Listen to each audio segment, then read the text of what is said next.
Hi, everyone. Welcome back to Morning Cup. I'm so excited today because I have Deanna Kozarov with me today, and she is a non-diet health and wellness intuitive eating coach who helps women who want to get off their diet cycle so they can focus on more important things in life that can bring them joy and confidence.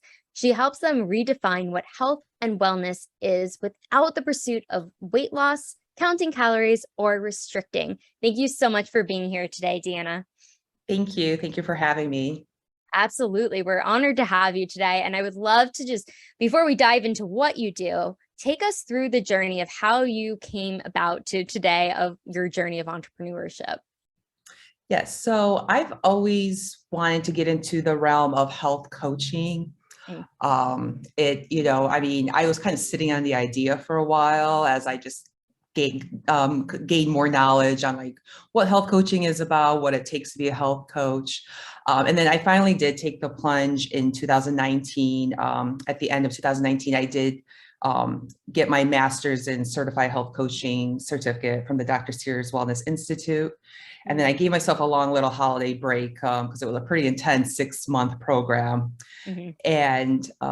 And then I was ready to start up again in March of 2020, but then of course we all know what happened, and then I had a couple of deaths in my family, so I kind of postponed it all. But in the midst of that all, I was still, trying to educate myself more about health coaching and which route I wanted to go, because I had first initially thought I'll do like more of like a generic health coaching. I didn't have a niche yet, but then I started to come across a lot of health coaches that couldn't call themselves, intuitive eating coaches, food freedom coaches. And I just got really inspired by their work. They just seemed very happy and present and very lit up by their work. And the testimonies coming out from their clients too, like you just can tell like the joy that was radiating out of these clients because they are finally felt like free from the diet cycle and from restricting and binging, and they're just living their life to the fullest without having to obsess over like what to eat and dieting and all that. So that kind of inspired me to be like, okay, this is the area of health coaching that I want to get into. I want to kind of approach it in a non-diet way to help women redefine their wellness without the pursuit of like losing weight. So that's where we're at now. Absolutely. And, because I had mentioned to you a while back that I had done my dissertation around mindful eating, but I'm curious, is there a difference between intuitive eating and mindful eating? There is. Mindful. I did ask this question. So there's this like the holy grail of intuitive eating. There's this book it's actually called Intuitive Eating. It's by Evelyn Tribole and Elise Resch are the authors, and they actually have in there like kind of like what the differences are between mindful eating and intuitive eating. It's very similar. A lot of people are still using mindful eating though as a way to diet. Maybe they might not call it a diet, but a lot of people are still using mindful eating as a way to control what they're eating and weight loss as a way to, not everyone, but it's like one avenue of losing weight. So mindful eating, Evelyn Tribole, it was a while ago. I don't remember the exact question I asked her. She had a Q&A, and I think I asked her that, like, what's the difference? And she kind of, I can't remember the exact word. She said something along the lines of, it's kind of like the cousin of intuitive eating. Like it's similar, but there's more to it. You could be a mindful eater. That's very similar to intuitive eating, because intuitive eating is about like honoring your hunger and fullness and like, relying on your internal cues. So mindful eating does have some of those elements. So I guess, yeah, she kind of called it like the cousin or like the sibling or something like that of like intuitive eating. It's kind of like, they kind of like go hand in hand. So. Yeah, no, absolutely. And that's why I'm curious, because intuitive eating wasn't really a major topic back when I was doing my dissertation, which was years ago now. Yes. Yeah. But I'm curious so people listening, can you define intuitive eating and how you define it? Yeah. So there are three main features of intuitive eating. So it's which are like relying on internal cues to address hunger and fullness. having the unconditional permission to eat all the foods, like all foods fit across the board. There's no morality to food. There's no good food, bad foods. It all fits in someone's eating patterns, and then not and eating mostly for physical reasons and not so much for emotional reasons. So that's pretty much like in a nutshell. There are 10 principles that the book Intuitive Eating goes into. It goes into deep dive. You can probably talk for days and have podcast episodes for days on intuitive eating. It's a very large topic. It also includes like moving your body also joyfully and moving away from like the workout culture that you need to shrink your body and you must be in the gym hours per day. That's kind of what part of it too. But like I said, there's like 10 principles to intuitive eating that really to take a deep dive. But basically those 3 features are what encompasses in a nutshell what intuitive eating is.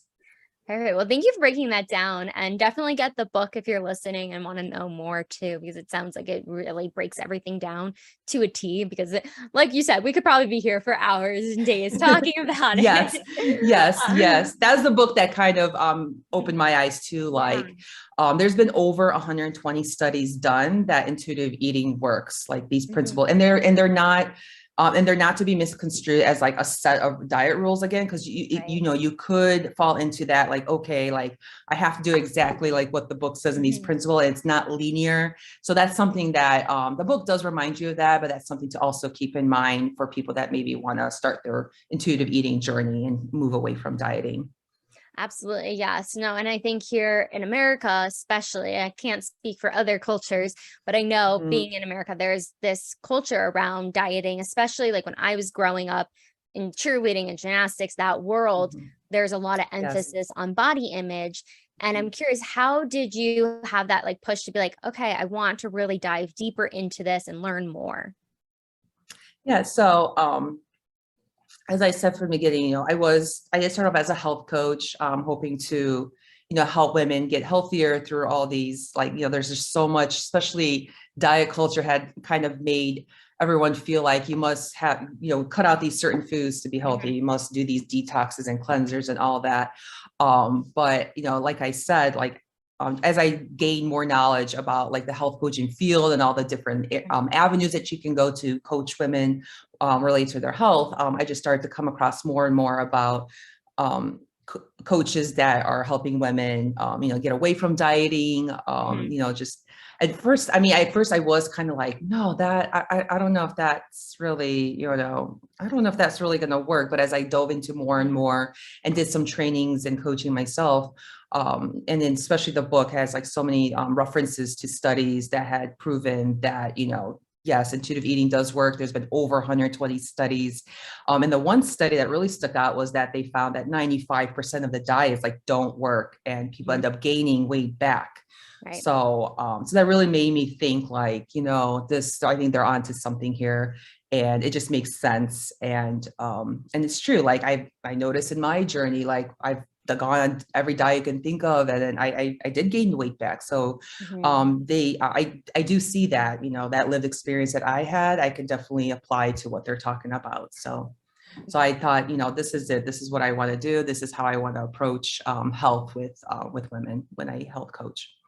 Yes, no, absolutely. And I'm a firm believer in that as well. I don't believe diets are a thing. It's just really how you take your lifestyle, your daily intake of what you're doing with the mind and body. But I'm curious, what was that like moment where you're like, or if it was a couple moments that you wanted to start it as a business? Oh, yes. So like I said, when I first was interested in wanting to be a health coach, I sat on the idea. Of course, I was kind of like, how do I turn this into a business? There are a lot of coaches out there that, show you how to start a business, what to do, how to get started. So just really reading up on it and like how to get started. And then I finally pulled the plug. Actually I've been, in this field for a few years now already, but I really took the plunge and got my LLC actually a year ago this month. Actually, a few days ago was like my anniversary. So congratulations. thank you. Yeah. So 1 year of actually being like technically like a business. Of course, before that, I was, always Mhm. involved in health coaching. Mhm. And yeah, so I was like, yeah, I want to do this for for a living. Like, I know when we did during my coaching training, I mean, we did some practices. I had a neighbor down the hall. I live in a 2-bedroom condo in Chicago that was willing to practice with me. He was an older gentleman, but he was really cool about it. Like, Yeah. it lit me up, like being Yeah. able to just talk to him and coach him, and like, just seeing, people transform. And I was like, gosh, like if I can do this as a business, like this will definitely not even feel like work. It'll just feel like, a passion project. So that definitely is how I was like, yeah, I definitely want to do this as a business. I love that. And so when you did start your journey, what were some of like the ups and downs that you experienced as you started to grow your business before it became an LLC, like the whole journey in that regard? Oh, sure. Yes. Mhm. So, like I said, I wanted to start it even earlier, but then the whole pandemic kind of like postponed everything. And then I had couple losses in my family that kind of even derailed. Like, it just really was like, was not motivated to do anything else because I was just so, of course I was going through, through mourning and grief, and, and then the whole thing with the pandemic. Mhm. And I had, the remote learning was taking place. I have a daughter who I was like stuck with, and I was just like, I just need to start my business, not have all these obstacles. But Yeah. I kept trudging on. I kept, educating myself. I got the intuitive eating book. I, tried to learn as much as possible about intuitive eating and how to start a business. There was this great lawyer that she offers contracts, like legal contracts Mm. for your business, and just like steps on how to start an LLC, how to, start this and that. And that was encouraging. So I invested in that, and I just went forward with the steps that you needed to start a business. And so that was comforting, knowing like what to do. And I Mhm. was okay, I'm going to do it. I have nothing to lose, so let me go for it. And so I did. And that's how, I started. So Yes, no, absolutely. And I know like we can Google things, we can find the right people. sure. And as you started to move through your business and really just develop your client base and your LLC now, and all of those factors to growing a business, what has been some of those moments where you're like, I'm on the right track? Like, this is exactly what I'm supposed to be doing, if you have any, or a couple. Right. How I know if I'm on the right track. Yeah, yeah, like those aha moments of like whether it's clients or just signs or anything that you're just doing the right thing for you. Oh, sure. Yeah, I did wanted to point out, I don't know how I left this out. Like last summer, I signed up for a 6-week business coaching program. It was like a Mm, group coaching program. yeah. And there was some things I was already like, oh yes, perfect. This is how I set up my business. So, and then there were some parts that, that I had to like kind of work on, like as far as like how to get clients and like those like types of ways to do so. So yeah, that was, how I was able to move forward to see like what is it, what were the gaps that I needed to fill to continue to pursue my business and like establish it more. Absolutely. Yeah, no, and I think it's great when there's so many different aspects of how to start a business. There is no right or wrong way. Of Sure. course, there's all the legal stuff and that Yes. the fun stuff. Yes. um, Yes. but being able to, for you, you had a business coach and in a group coaching setting too. I'm curious because I know I have been in one as well when I first started mine, but I'm curious with the other individuals that were in your group, did you form like a great friendship with them? What was that like for you being able to be around like-minded individuals as well? Yeah. So, yeah, it was great. I think something about group coaching is like you get to hear other Mhm. women's perspectives, or some of them were like already in the thick of their business and had clients. Some were just starting, like me. Yeah, we did form a great relationship. We also helped each other like practice like coaching on each other, Mhm. and just being very constructive with like our feedback, which is great because it's kind of like you form this kind of bond, like 6 weeks, and you hear all the strides, and there were tears, and we were all there for that. And so it was a really great experience. It was great. And one of the things I learned because a lot of starting a business is very like, should I, could I, do I? And that coach was like, all this, it's all you. Like, there is no wrong or right answer. There's no, like she tried to quiet the shoulding, like the should this, should that, and helped us cultivate like a self-trust on what we think is, she never showed us or told us what's the wrong way or right way to do coaching. Like she gave feedback like how she started and what she did, but she never said like, this is how you have to do it. So that kind of, at first I was kind of like, gosh, like I was hoping you give me a step by step, but I think that is good that she approached it that way, because then it's your own business. You could do whatever you want, and that was pretty much the motto of the whole program. You could do however you want, you can approach it however you want your business. It's all you, whatever makes you feel good and light up. So. Yes, no, and I love that you bring up the like lighting you up, because I think that's the whole point of starting a business, because people are like, you're crazy to like start your own business. Oh because yeah. you have your full-time job or whatnot, 40 hours, and then you switch to entrepreneurship and it's more than 40 hours a week sometimes, depending on what you're building and how fast you're going. But I love that you brought up self-trust. From like what your coach was saying, you have to trust yourself as you're building your business. What was that process like for you? Was it immediate? You're like, I got this. Was there any like doubt or imposter syndrome or anything like that? I'm curious of your experience. Yeah. So yeah, it did take me a few times to realize she means it. Like she means it when she says you need to trust what you think is best for you, no matter how I was trying to like reword it and ask and try to like, well, what if I do this? And then, like just breaking that habit of like asking permission to do it like this certain way.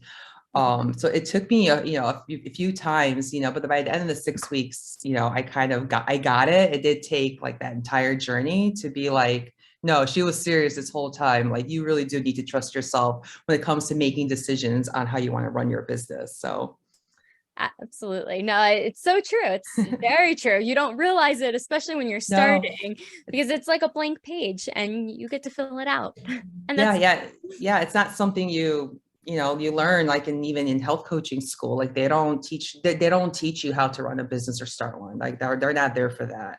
They're there to just train like the actual, practice of coaching, and then you're like on your own. So. And it can be very scary. I think a lot of professions, even like you go to school and if you want to start a business, even if you go to business school, you don't always really learn it while doing it. I think like when you actually are doing it, that's where a lot of the learning lessons come. So that's actually, I'm curious, what were maybe one or two lessons you've learned along the way as you've been building your business? Yes, one lesson I definitely learned was like half the battle is mindset. Like when you're feeling down or discouraged, like you need to kind of, of course, all those kind of feelings are valid and normal and you can sit in it, but then like really, it's really half the battle is mindset, like being able to do this, because a lot of people don't start businesses because it's scary and you have to kind of like feel the fear and do it anyways. So that's like a big, I really think that's like a big, huge part of running a business and starting one and all that. And you're going to have all the naysayers. You're going to have all these outside like noise that's, and you have to quiet the noise and always like just, look at yourself within. So I really do believe half of it is mindset. And I don't think that's something they teach also in these schools or train of thought. But yeah, definitely the mindset, that I feel like that's like the huge lesson for me, that a lot of this is mindset and trying to stay positive, even when things go down, like just kind of, just realize that there's going to be up and down in business. It's not going to be always like, rainbows and unicorns, so. No, you're absolutely right. It never is. You have like high moments, low moments, and that's part of that roller coaster that I always talk about too, because I think it's important to recognize that it's not just you open up your business, your doors are open and everybody flies in. It's definitely work and it's building the foundation. Right. So I'm curious, with building your own foundation of your business, what has been really helpful outside of the mindset and everything that you've learned through business coaching and just your experiences with clients? What has really helped you stay grounded as you've been building your business? Staying grounded? Ooh, that's a really good question. I guess just always remembering why I started it in the first place, like my whys, like always, Yeah. always like referring back to my whys. I wanted to start this business, especially if I get too ahead of myself and it's like, wait, go back to why you even wanted to do this. And then that constant reminder, because I think you do need that constant reminder of why you're starting this business. Why are you doing this in the first place? So I think that, that reminding of yourself kind of helps you kind of move forward and continue what you're doing in business. Those are very important to have, Yeah. especially in the thick of it when you are maybe having doubt or just going through a rough day or Mhm. whatever it may be. So I'm curious because I know you've had clients, and what has been maybe one or two of your success stories of clients you've worked with through the health coaching, intuitive health coaching? Yes. I could think of one example when after I had a session, she said that she felt safe while I talked to her. And I think that's really important to provide that safe space, that Yeah. safe container Mhm. when you coach these women, because you're there to not judge them. You're not there to tell them what to do. You're there to let them get curious and ask questions and reflect and just kind of be their ally. So her saying like I felt safe when we coached, when we talked, I think that was that was one that sticks out in my mind that I can think of um, that was a good feedback, and that's the whole point. That's what I want. I want them to feel safe, in my container when I'm coaching. Absolutely. I think that's a very vital piece of it as well, because especially talking about around eating, and a lot of people struggle Mhm. with eating and emotions and wellness and health and everything that's Right. compacted into that. So being able to Mhm. have that container is very important, especially when you're figuring out, okay, well, what's happening? So Yeah. through your coaching and intuitive eating, because I know it's around moving out of the yo-yo dieting and focusing on restrictions and things like that. What have been other elements that you've brought into coaching for your clients around intuitive eating? I think just helping them like kind of like restate their thoughts on and their beliefs towards food and dieting and all that, and kind of shifting that to a more neutral space for them. Because I believe, like I think it all starts with your thoughts and like what you're thinking, and then which affects, the feelings and then the actions and then the results. So I think that's what I feel like should kind of be also the basis, because then once they like learn intuitive eating and being intuitive and Mhm. having that body wisdom, like what they should put in their bodies and how to redefine their health without like dieting or tracking, it does then start to trickle into other areas of their life that they Mhm. can also apply to. So, you find people that all of a sudden like, oh, I'm intuitive about my career. I don't think I want to do this anymore. And then, they Mm. just started to get intuitive in other areas of life. You can definitely apply it to like other parts of your life. So, um, yeah. Yeah. Yeah, absolutely. And it's so interesting too, because this channel is a lot about mind body connection, and I'm a firm Mhm. believer in that. And you kind of just brought in a good point too of it's not just about the eating, because how we feel when we Right. eat, that impacts our mind, our body, Mhm. our careers, our environments. So I'm curious with exercise, because that's a huge part of wellness. Do you have a Yeah. favorite exercise that you do, or anything that you like to do when it comes to movement? Yeah, so my one of my favorite ways to move is Ah, bar yeah. exercises. Yeah. Yeah, I do like there's a virtual online bar program that I do. Actually, she's herself is a intuitive eating coach, and she made this virtual online bar class that's very inclusive of every, regardless of size. She cuts out the diet culture. She doesn't tell you, okay, now we're taking a water break. It's like, no, if you think you need to take a water break, go ahead, like intuitively go for it. So yeah, I have to say bar definitely is one of my favorite forms of movement. Oh, that's a good one. I haven't done it in a while, but it's such an amazing workout. You just like Yeah. feel it in every aspect of your body. Uh-huh, After for the fact, sure. you're like, I didn't even know I had that muscle. Yeah, yeah, yeah, definitely, definitely. Yeah, for sure.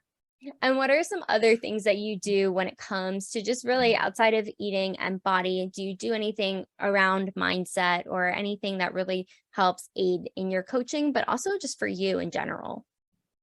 Um, I do like journaling. Sometimes I feel like that helps. I think journaling, reading up on books related to like mental wellness. I find those to be also helpful. Prayer, praying prayers. I incorporate that also into my well-being. Mhm, As like a routine, nighttime, morning and nighttime routine. mhm, So yeah, those are some of the other like things that I do. And rest, like rest is one of mhm. ways to care for yourself.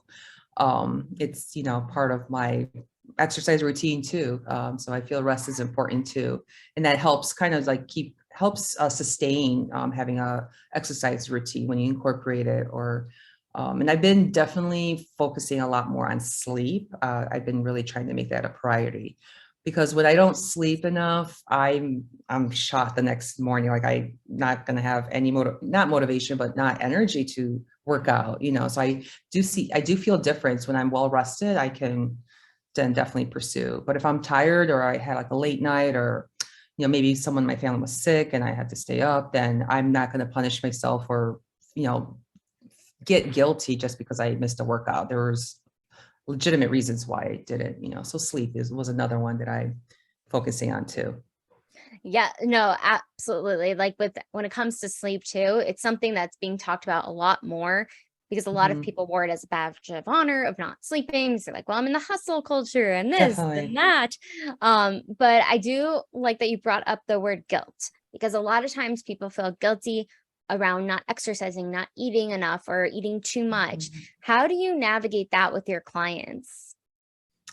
Yeah, so that is one of the things that we try to break the cycle because there's this like dieting binge cycle where when you're dieting, Mhm, you restrict the foods, then of course you eat, rather let's go back even more, like you binge, whatever food you have, then you have mhm, this guilty feeling, so then you restrict because you feel bad that you ate so much, then you restrict and then diet, and then the restricting then can lead to binging again, and then you're feeling guilty again. So I try to break that cycle so that way they can feel less guilty about their food choices and movement choices. So we do a lot of mindset work around that too, to try to kind of this lower that chances of feeling guilty with your food and movement choices.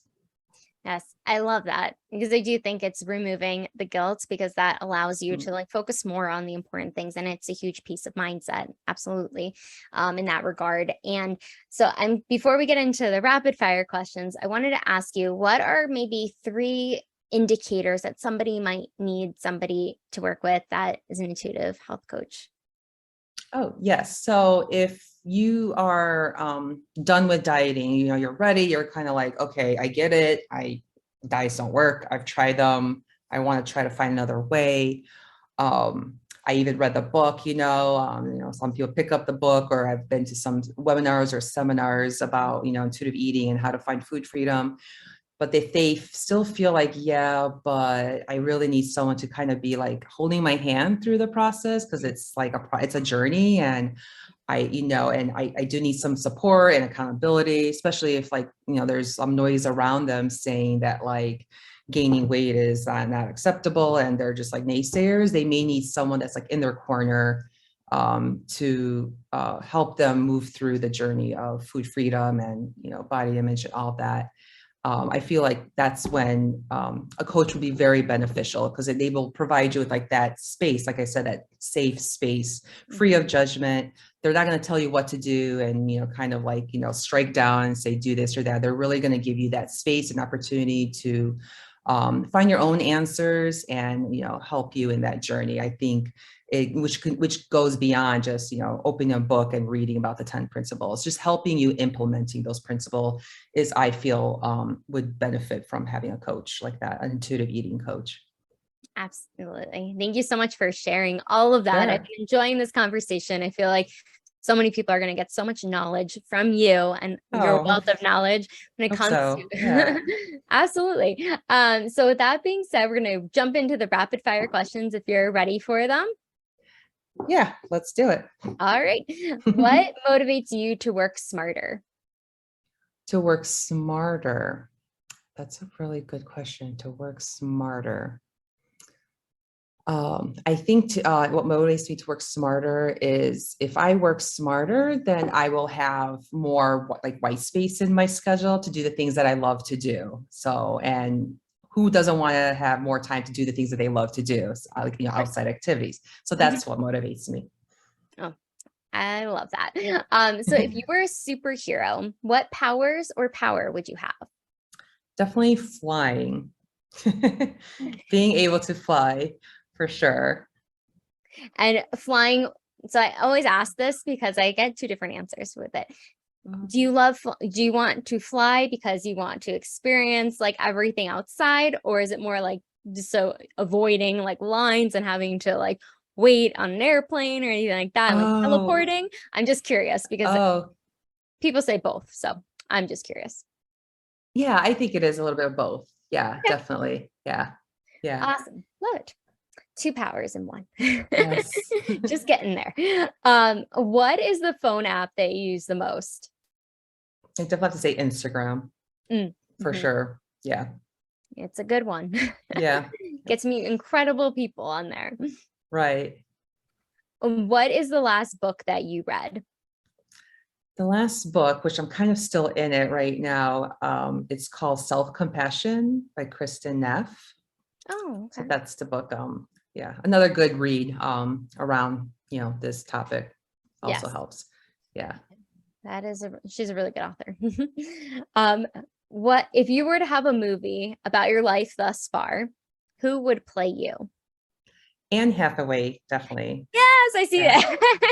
There's a Yeah. lot of similarities. Yeah, I relate to her. Yeah, she's great. Yeah. So yeah, definitely her. I like that. What is your favorite family recipe? So whether it's you make it as a family or it's traditional, what would it be for you? Okay, yeah, this one I would have to say it would be, you know what, actually, chocolate chip cookies. It's, we make a tradition out of it. Like, I don't know how even we even stumbled upon the tradition, but like every year during Super Bowl, like even since my daughter was even like 2 years old, we would just, I don't know, we would just make chocolate chip cookies and it was fun. So yeah, I would have to say that one. Yeah, you know, It's simple, good. but Simple but delicious. yeah, It's almost like I could smell it right now, like if they yeah, were baking. for sure. It has that factor. Good Mhm. memories. So if you do have a day off, what would be your favorite way to spend that day off? If you're not seeing clients, no obligations, nothing. Definitely getting some coffee and just doing some window shopping for sure. Mm. Any particular window shopping? I mean, I live like 10 minutes from Michigan Avenue, so just going down the row and checking what's new and just making a day out of it, and maybe stumbling upon something that I love and maybe purchasing it. But yeah, just like a nice stroll, not really looking, but if I find something, I find something. If not, I still enjoy myself. So Absolutely. And it's beautiful over there. It yeah, really is. especially in the summer. Yeah. Yeah. It's like the best time to be in Chicago. Unless it's a heat wave. Oh yeah, heat wave or extreme cold. Yeah. Yeah, yeah, the extremes. Blizzard or yeah, it's true. Just like a spring day, the one that you Yeah. have a year. Yeah, for sure. So what is something an outsider wouldn't know about your industry? I think there's so as I said, I am a health coach, but I'm a non-diet health coach. So they may not know that being an intuitive eating coach is considered like an unhealthy approach. They may feel that it's anti-health, but that's completely not true. Mhm. So there is this misconception that it's like the whatever you eat diet, but it's not. It's definitely not. So that's probably something that they wouldn't know. Like, oh, I didn't know.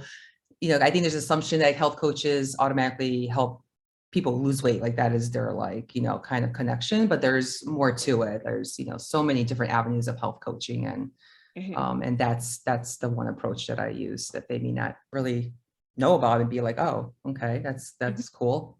So it's a good differentiation of like the yeah. differences between how health coaching, there's so many avenues you can go down, but really about your industry in particular. So thank you for sharing all that great information.